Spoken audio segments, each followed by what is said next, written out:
Hello and welcome to the latest episode of Tripper Daz, and you're more than welcome this time as we're venturing across a very famous river here in the southwest of England, the River Tamar, and we've come to a town called Saltash, which is the gateway to Cornwall.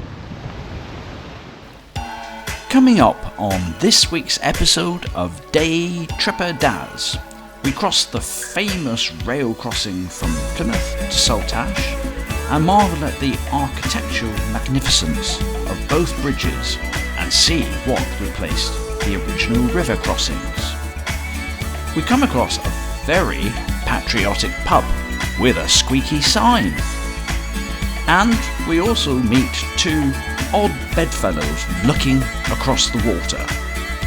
As well as that, we also see a magnificent mural which tells a very interesting story. So all of that is still yet to come on the programme, but we start our journey today here in Saltash at the Saltash railway station. A station which is the starting point really as we enter into Cornwall, and in the background you can see the two very impressive bridges which span the River Tamar, which takes us from Plymouth into Cornwall, into Saltash, and the original bridge which is there. We'll talk about the bridges a bit later on, but there's the original one, the railway bridge, which was built by Isambard Kingdom Brunel in 1859, and was subsequently followed up many years later by the road bridge that you can see there as well. Tony, you've joined us once again. Yes. Welcome. Here, Christo e Cornwall, as we say in my Celtic heritage. In your Celtic heritage, of course, you've got a Welsh background, so yes, there's a certain connection there, I guess. guess. Related to the Celtic and Welsh language. Like so, you do. It's coming home in a way. So we've come down here today because, well, this takes us into Cornwall, and anyone who's been to this part of the world will know that there is a river between Plymouth and Cornwall. It's the River Tamar. And for many years there was only really one way to cross it, wasn't it? And that was by ferry. Yeah. But the bridges span the river now. We'll tell you more about them later in the show. But we've made it to this railway station first of all because this is the first stop as you come over into Cornwall. What do we know about this station, Tony? Well, I mean, it was built in 1859, soon after the bridge was built, the railway bridge was built, and I think in recent years it went into a bit of state of disrepair. Yeah. And I think it was bought by Saltash Town Council, who have done a very nice job of. And it's looking pretty smart now, isn't it? Pretty smart. Looking very good. So Brunel never actually saw the opening day of his magnificent bridge across the river. He wasn't very well at the time. He was ill by then. By May 1859, he was very seriously ill. So I think one of his directors of his company stood in for him at the opening by Prince Albert. So, two bridges there. We'll talk about the bridges later on. I just want to show you something up here. Now, what have we got over here? There's a pub there called the Two Bridges, which is fairly sensible, isn't it? Because you imagine there are two bridges here. We're going to go into town in a minute and have a look around there and see the various bits and pieces that we can see here in Saltash. But I want to take you to a little plaque, first of all, which is at the station. And you know what I'm like with my plaques, don't you? Normally they're blue ones, but this one is not blue. It's done in a bit of slate, and it was opened on the 29th of April 1984 to commemorate the 125th anniversary of the opening of the Royal Albert Bridge. There you go, which was opened in 1859, and to this very day trains are coming into the station. And there they go. Okay, right. That train needs a wash. That one needs a good clean, that one there. Right, so I think what we'll do, we'll head off now in towards the town and show you some of the interesting things that we can find here in Saltash. So we've left the station here at Saltash now, and we've got a pretty good view. We've stopped here, Tony, because actually we just discovered that this is a pretty good place to get a view of both the bridges actually, but we'll start off with talking about this one here. This is the first river crossing, because before that it would have been ferry. Yeah, chain-linked ferry. Chain-linked ferries that would have crossed this particular... Well, actually, no, in fact, no, this particular bridge, I don't think the chain-linked ferries were here before Brunel's bridge. No. I think the chain-linked ferries were here before the road bridge, which is next to it. Oh, yeah, of course. Yeah. So, before this railway bridge was built, it would have just been little ferries, wooden ferries that would have carried people across the River Tamar. The River Tamar here. So, we know this bridge was built in 1859 when it was opened, but we think it took about 4 years to actually complete the construction of this bridge, and then was opened in 1859. Of course, it's a bridge designed by Isambard Kingdom Brunel, but he never saw the opening of it, Tony. No, I think he was ill in May 1859, so I think he had a representative from the company that attended when Prince Albert and Queen Victoria's regents opened the bridge. So somebody stood in for him, basically. 1859, yeah. But, you know, if you imagine that is still standing to this very day, that central column there that you can see, they had to dig very deep, many, many meters into the river bed to get to what was basically the hard core of what was underneath, the bedrock. Solid. So that stands, and it's been probably strengthened over the years to... repaired. I mean, you can imagine all the salty air really having to go at the ironwork. No, I don't think you can see it from here, but this will then go around the corner. We've been into the railway station. There's a viaduct and that goes around the corner as well. We can't actually see it from here.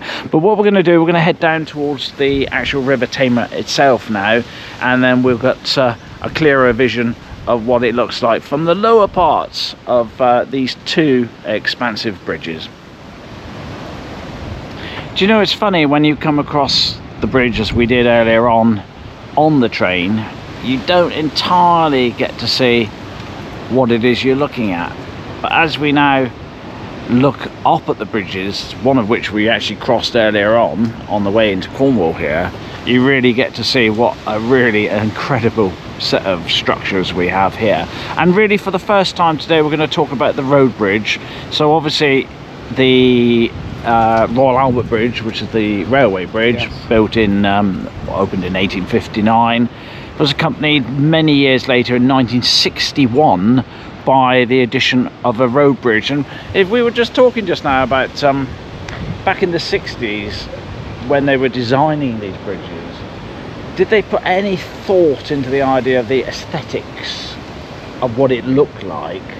Or was it a purely practical thing that we need to build a road bridge across here now? Because all of a sudden everyone's got a car.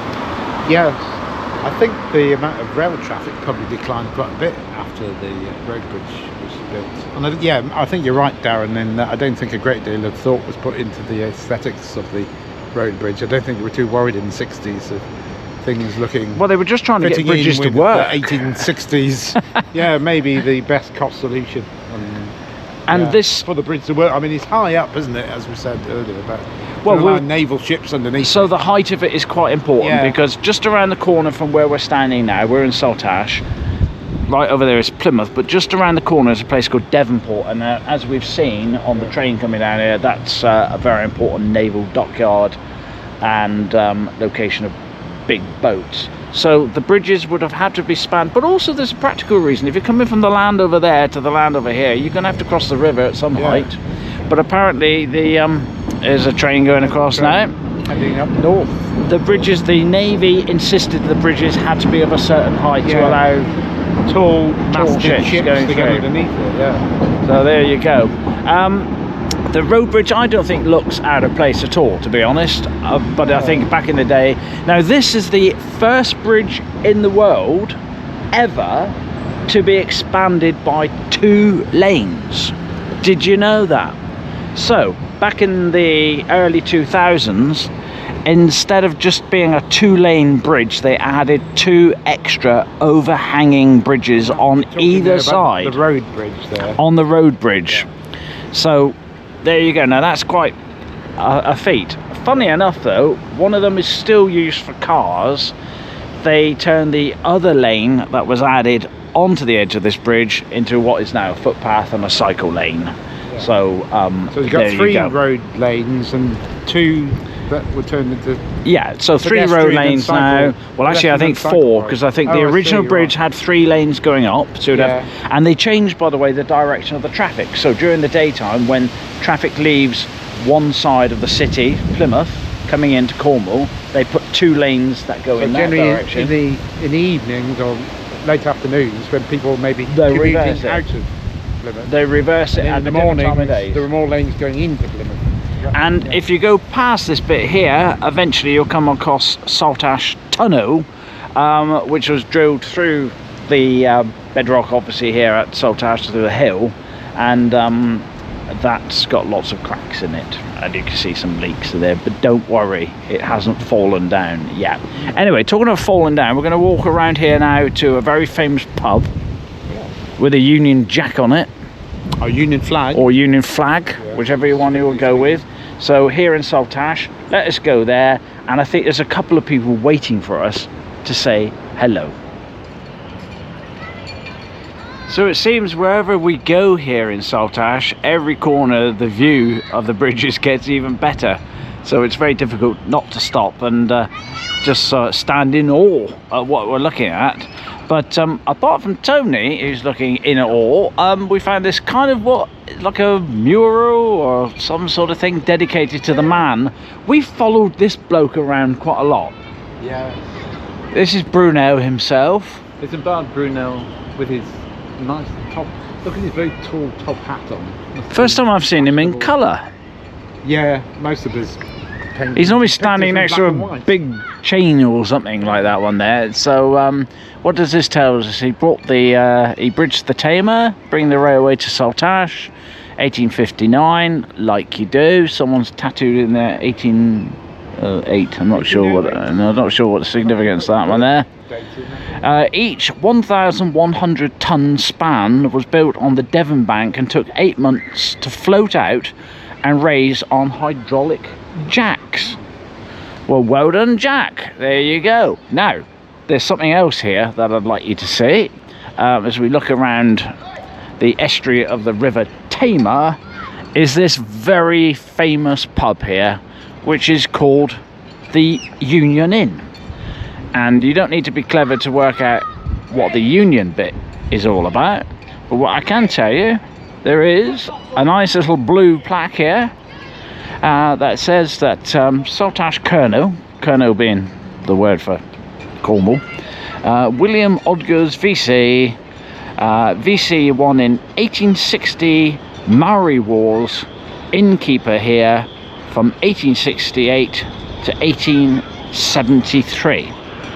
Well, there cannot be many more iconic pubs anywhere, I would have thought, Tony, than this one. Yeah. I know it's very popular at the moment for Union flags to be painted everywhere, but this one has stolen the march. This one beat them, yeah. I mean, we've got Reform going around, and everyone who votes for them are just spraying St George's flags everywhere at the moment, pretty meanishly, to be honest. But this one here, it seems to have a bit of a thing, and they keep it in good shape, don't they? But no Cornish flag incorporated in it, or a Welsh flag? Yet, no, but I think there's a Ukrainian bit of one. Well, I to get that in there Where's as well. Flag and the Cornish flag? There's the Saltash Rowing Club, which is just around the corner here. As a brass band player, I've played in that very building, and they do a really spectacular Christmas concert every year there as well. And I think that's a famous restauranty thing over there, which we'll have a look at shortly as we go around here. So just enjoy the views and all the vehicles that are parked down here, and I think, Tony, we should go for a pint.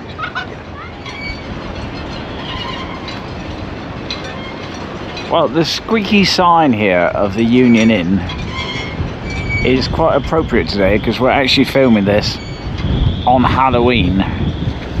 So I do find that squeakiness gives a little bit of authenticity to where we are today, like you do. So it wouldn't be us, Tony, if we didn't actually end up at a pub having a pint. I mean, it just wouldn't be, would it?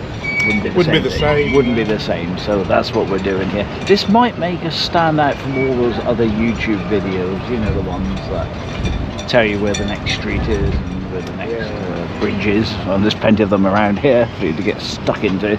But we tend to sort of migrate towards the nearest bar. Yeah, and have a sit down and just savour the atmosphere of the place. You can't get more iconic than this particular bar here. But what I didn't tell you, Tony, and what we haven't mentioned so far, is the personal connection to this part of the world. So, I'm what's known as a Janner. I was born over there in Plymouth and grew up in this part of the world. But I used to cross this bridge as a child, the road bridge obviously, not the railway bridge, because I'd be run over by a train. And my sister used to have a house here in Saltash and with her children, and so I would quite regularly come over here. Now, around the corner over there is a place called Erniesetto. I'm going to feature that on a future programme. That's kind of where I was born. I was born in Freedom Fields Hospital here in Plymouth, but I was actually living as a child in this place called Erniesetto, and it had a place called Erniesetto Creek, which is just up that river around the corner there. And as a child, very often I'd be playing around that area, and we used to come over here to the bridges because they were like really imagine as a child growing up with this next door to you, you think that is pretty spectacular, and so it was. So that's my personal connection to this part of the world here in Saltash. I can also tell you I played for the Saltash Town Brass Band. Tony, you're a fellow kind of musician. Yeah. Piano and French horn, formerly, although... Yeah? I tried to get you to play in a brass band as well, didn't yeah, I? This very one, actually. Although I don't think they allow French horns into a brass band. No, but so you could have played something. I could have played maybe a tenor horn if or euphonium or something. You might have better to do something on that one there. So that's kind of like now one of the things that I found fascinating as a child, on the other side of that bridge, the road bridge, there are mysterious railway tracks that go into the hills. We had never understood as children why railway tracks would go into a hill and would have big doors on the front of it, and they would stop people going into it. Now we had a theory as kids that this is where they were storing nuclear weapons, but we'll never know, or will we? And maybe if you know, then you can let us know. So, and on that subject, by the way, if you're enjoying this program and the many others we've done, then please press the subscribe button and maybe give me a thumbs up.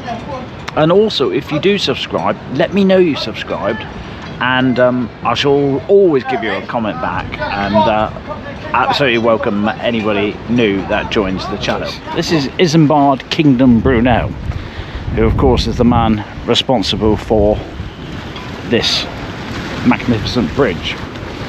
Sadly, he died at the age of 53, so that's quite young, isn't it? But here he is, immortalised in iron, I guess, which would be quite an appropriate thing as well. But I also wanted to introduce you to this young lady here. So, Tony, what do we know about Anne Glanville? Well, Anne here was around in the 1800s. Yep. In the Victorian era, and she was a very excellent rower, and she led many women's teams in that time, and she managed to beat some of the best men rowing teams of the era. Now I have to say, looking at her, she looks quite stern there. She looks like someone you wouldn't argue with too much. Yes, but she led a women's team that beat a male team up in Fleetwood in Lancashire, and Queen Victoria was in attendance, and she personally congratulated Anne on her success in beating one of the best male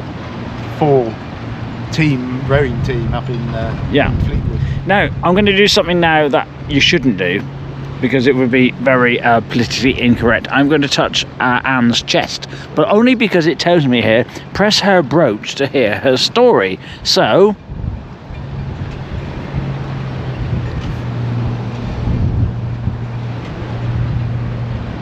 well, she's gone very quiet. Yes. Sadly. Woman, a few words nowadays, but Okay, that bit didn't work, never mind. But thank you, Anne, and you've been good company today, and I hope you're enjoying the... you've got a lovely view across the river here. So before the main road crossing was built here over the River Tamar, the only way you could get across would have been on this chain-pulled ferry, which we can see depicted here in this picture here. And fortunately enough, the slipway where that chain-pulled ferry was, excuse the wind, is here. Oh, I've lost my hat again. Not for the first time that's happened. Okay, it is very blowy here, but the swans are enjoying this lovely weather today, and I think they're kind of slightly sheltering here. But this is the slipway where the chain-pulled ferry would have originally gone from, to the other side of the river before the road bridge was constructed, and as you can see, there it is right now. So that's what's to blame for that one there. So that's fine. Come across here another interesting site, which looks like more of a modern day construction of a bit of sort of contemporary art, shall we say. And there's loads of plaques on here telling little stories. My mum and dad used to bring me across the Saltash ferry. A nice day we would have cockles from Cockle Alley. They would have a shandy and we would go home happy, like you do. There's one here about Plymouth Argo, if I remember rightly. Not that probably means much. Here we go. When Argo was playing, Plymouth Argo was a football team in Plymouth, by the way. When Argo was playing, my father and friends would go into the Boatman pub. My job, I was 13 years old, was made to move the car along the queue, then I would get extra pocket money. So there you go. So there's lots of little stories going on, little plaques, people telling their stories here, and quite fascinating that is here. So is this building here. This is now called the Riverside Sizzle, as the date says on the building, 1595. It suggests that this is a pretty old place. We're actually on Tamar Street, somewhere here down on the quay, down on the river, and I'm told that this very building here was featured in a famous Turner painting. So would you Adam and Eve it? Okay, right, so I think we've pretty much had a good old glimpse down here on the riverside here. Still to come on Day Tripper Daz, we get a close look at the mural on the side of a local pub. My hat blows off. Another man's hat blows off. We look inside an impressive local church, and we get to walk the road bridge over the Tamar.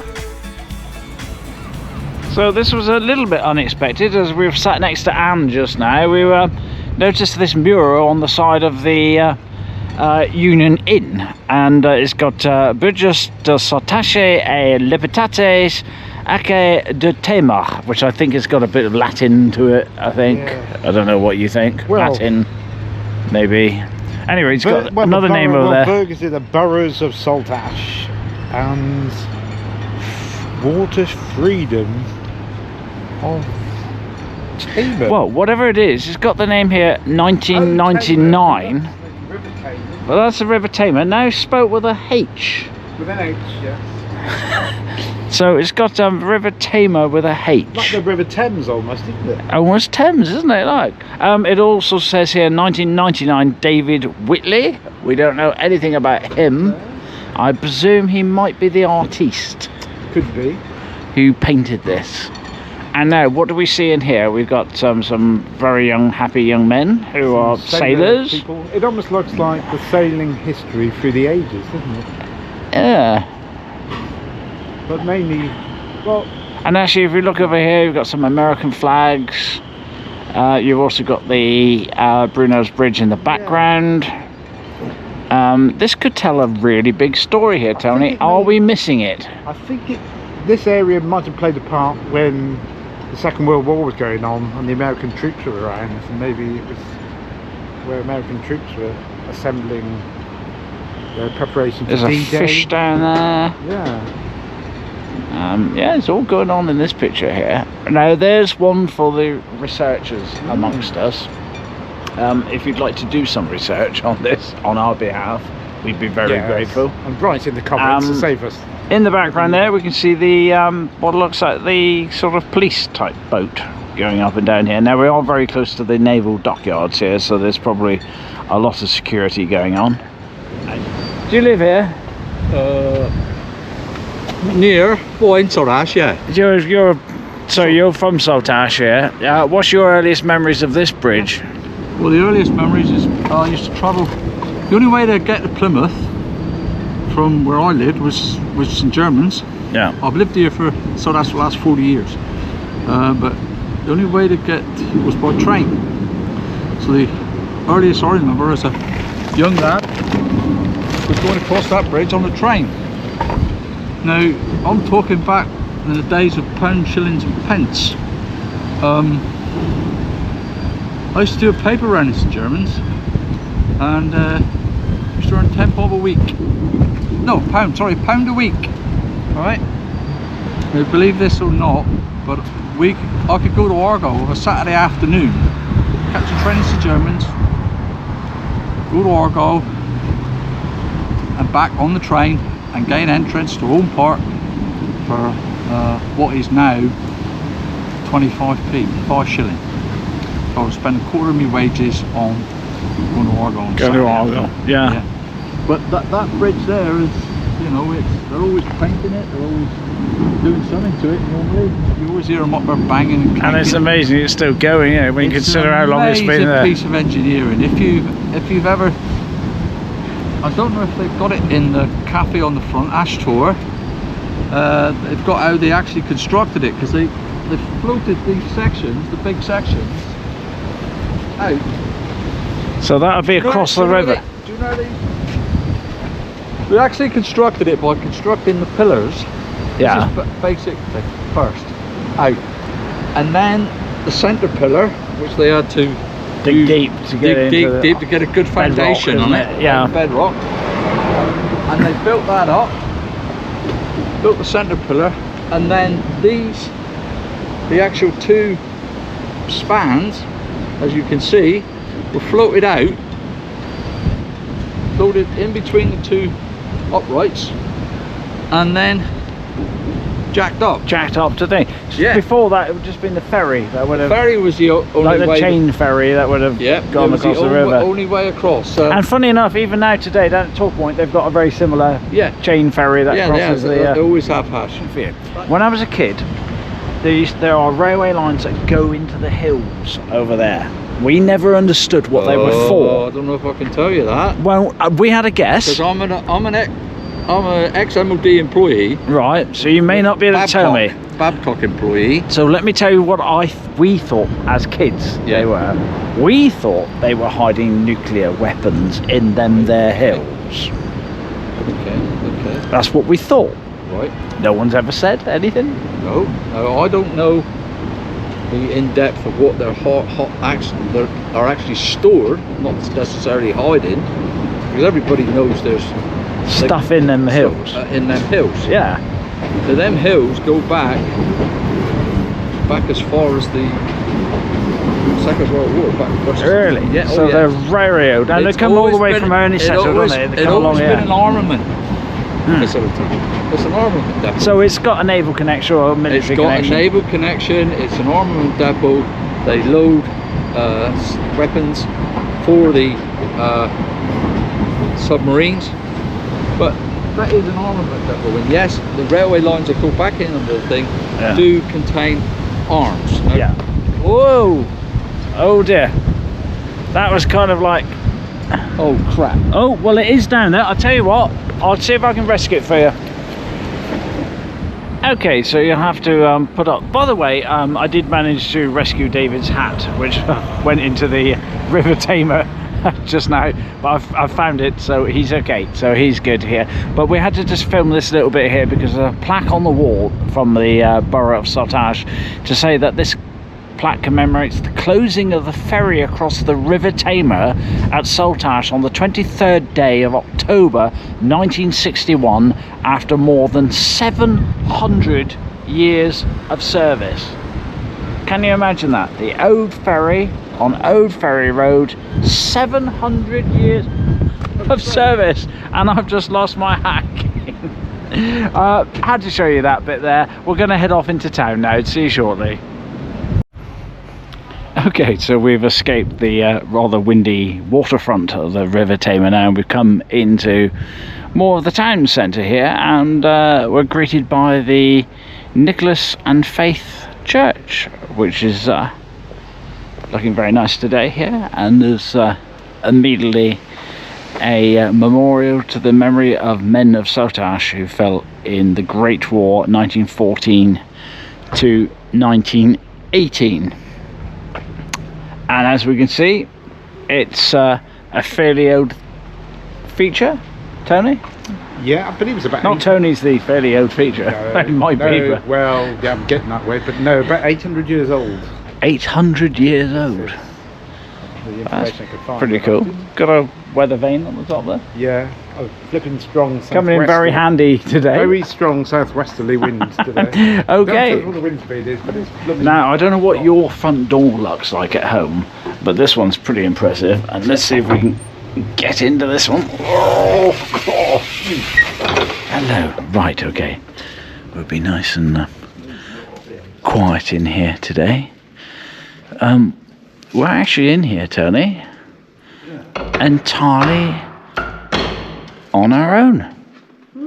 So we get a chance to... no, normally when I do these church things, I play some sort of churchy organ music. It was just slightly patronising, to be honest. But what we're going to do today is just have a little wander around here. Now, it's going to be a little bit dark because there are no lights on here, but I think it gives us a really good chance to be to play some... give it a little bit of... this is lovely, isn't it? Yeah, it does look very old. Compared to a lot of churches and cathedrals. Please do not touch. Lieutenant Colonel W.P. Drury. Okay, let's have a little wander around here. First of all, you see this amazing little stand where they'll read readings from the Bible. And here we get a chance to see one of these amazing stained glass windows in the church. Isn't it funny how, despite the fact it's only me and Tony that are in here this afternoon, you still feel the need to keep your voice down? I don't know what it is. It's just like you feel obliged to do so. This is beautiful, isn't it? Look at that. That's lovely. So we've come inside this church here. Now, quite often we find church organs, which are worth seeing here. This one doesn't look quite as Axminster-like as we saw on the last one. A modern organ. Bit more of a Hammond job. There's an even more sort of modern keyboard instrument, like Roland. Yeah. Modern electronic Roland organ or piano over there. But no, look at this. Let's look at the vaulted ceiling while we're here. Oh, Tony, look above you. Now that's a proper church organ there, isn't it? Yeah. You see the proper pipes.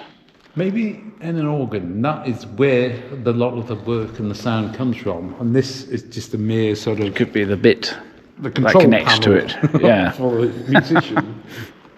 But that's where it's all the work, all the noise is made up there. Up there, and just imagine when that's sounding, how that would fill this cavernous sort of room here. So we're taking a little look around here. There's a little side chapel. Is that what it's called?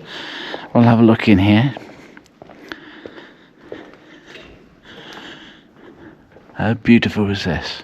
So we've just left the Church of Nicholas and Faith, and just opposite this at Alexander Square we see a little memorial. Now I think this is a memorial to 2 world wars. The first one 1914-18, and we can see the chair that goes along with that one there, a time to reflect. And then we see the chair here, which is 1945 onwards. So World War II was 39, wasn't it, to 45? 45, yeah. So that's obviously a reflection of that, and there's a tree here to commemorate that one there. Getting back to reality though, Tony, we came here by railway, and we'll return by railway. So is it only fitting that we go for a pint in a pub called Railway? Yes. Yes. Very shortly, as we come towards, as we wind our way towards the end of this particular episode of Day Tripper Daz, we're going to go over the bridge in a minute and just have a look across there. But we'll have a little look up the High Street, up the 4th Street, at the various bits. Now it looks to me that they're starting to put up the Christmas decorations. Now, Tony, let's have a look up here. Now this is called Keast Mews. So let's have a look up here, shall we? See what's occurring. Nothing like a screaming child on Halloween. Yeah, you can't beat a screaming child on Halloween. There we go. Hello.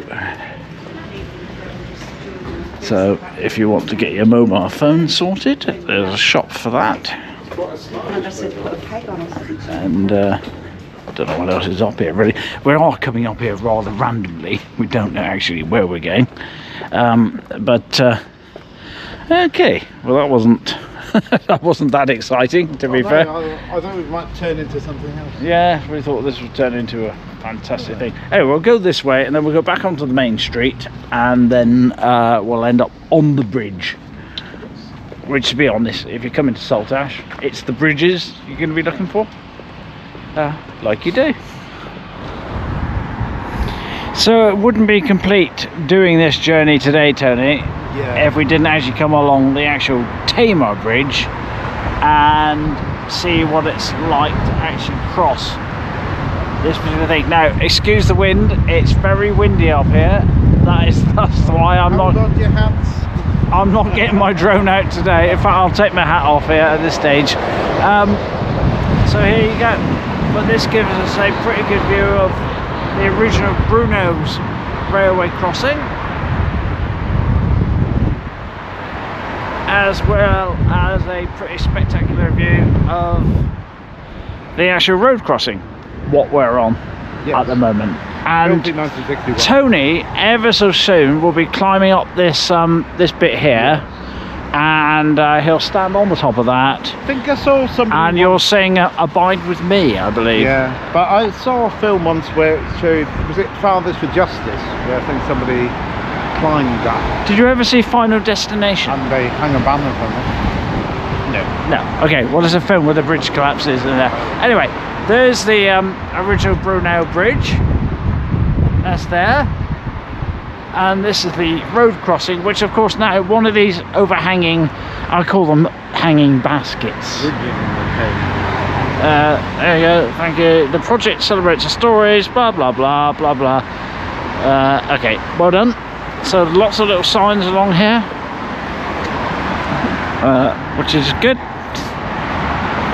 So Tony, you were telling me that there was talk at one stage of building a new bridge across this river, based on European rules or something? Yeah, I think in the 90s the traffic volume had increased and they wanted to allow 40-ton lorries on their trailers like that one to come across, and I think they realised that the structure wasn't strong enough. Years of heavy traffic taking a toll. So then they thought, well, is it going to be cheaper or better to try and improve this bridge or build an entirely new one for £300 million slightly further upstream? And they decided to repair this one instead. So 300 million sounds too much. It sounds like I think they're trying to improve the the strength of these wires that are coming from the suspension. Fantastic. How they did it. Well, Yeah. whatever happens, People I think. people like you, Darren. Your fans are. I know there are people actually. Okay, let's have a last look across the River Tamar. What a view there. There you go. That takes you around to Plymouth, around the corner there, and the dockyards and all that lava. So I think we've had a pretty impressive day Yeah, today. I really enjoyed looking at this magnificent engineering architecture of Isambard Kingdom Brunel. So as we leave you with the sight of the Isambard Kingdom Brunel Bridge, it's going to be a goodbye from me, and Goodbye. see you next time.